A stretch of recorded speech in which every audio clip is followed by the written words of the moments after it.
Money is like water. Money is like water.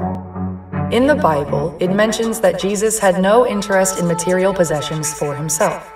However, in several accounts he mentioned the importance of money for life.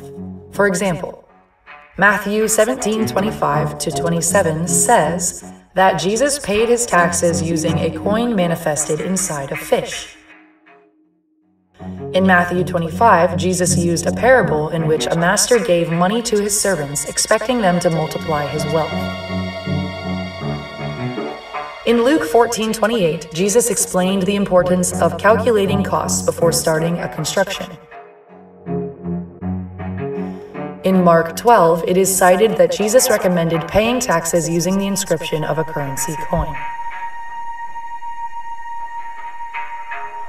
Considering that Jesus spoke so much about money, let's talk about money, comparing money and currencies to water.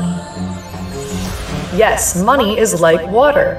An article released on March 2022 by Nick Hanauer said, "Our current crisis of geographic inequality is the direct consequence of policy choices made at the national level.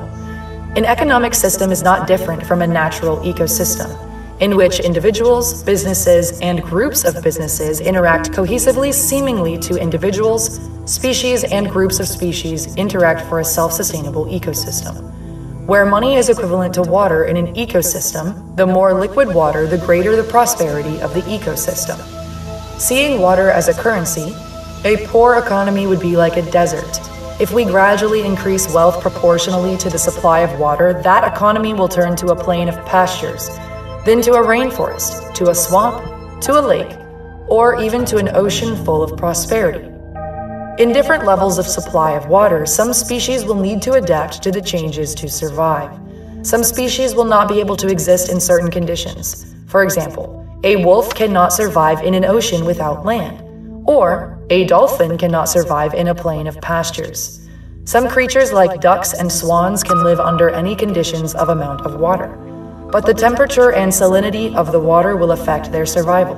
We know that biodiversity and prosperity of life form are directly proportional to the amount of water the environment contains. The same happens for businesses.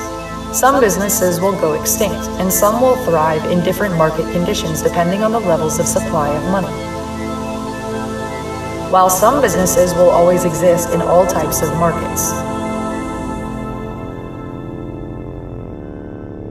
So stability in the supply of water should stay fairly constant for species to thrive. We know that banks can produce money out of nothing, so the supply of money is literally infinite.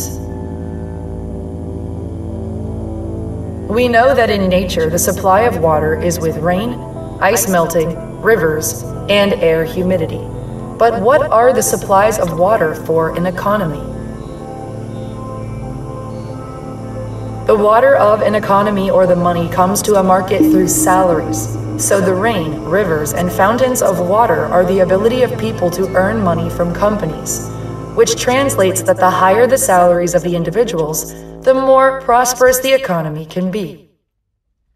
To support this analogy, what's the main difference between rich countries versus poor countries? The salaries. In poor countries, people have low wages, while in rich countries, people enjoy high wages. A very simple fact that demonstrates this hypothesis that the higher the salaries, the greater the prosperity in any economy. Many believe that the great poverty in many countries is the result of systematic racism and because of false economic theories taught by educational institutions. We know that increase in salaries boosts the inflation of a currency. But that should not be a problem if salaries are being raised proactively above the percentage of inflation rate as shown in this chart, and every 10 to 20 years remove 1 zero from the currency value. Bottom line, the minimal and standard wages must be raised in a consistent basis by governments for an economy to thrive, like keeping the economy in a similar stable state of a rainforest or an ocean. The more water, the greater the biodiversity and life. It sounds simple, yes, but it all depends on a benevolent control system that will solve all economic problems in the world. which starts with the education of a scientific economic theory. A benevolent government and banking system with control over a currency will be ideal. That's a disadvantage of cryptocurrency. Blockchain is not a controlled currency that could be managed as a controlled traditional currency can. Since the fluctuations of value in cryptocurrency are usually unstable, a prosperous market might not be feasible in an economy based on cryptocurrencies for business to thrive. While traditional currency is created out of nothing, the cryptocurrency is created by community contributions, or its value is an agreement of a group of people that believe it has value. The world needs to understand this concept for authorities to regulate reasonable wages around the world. People share this valuable information for your personal prosperity and the prosperity of a worldwide economy. Money is like water.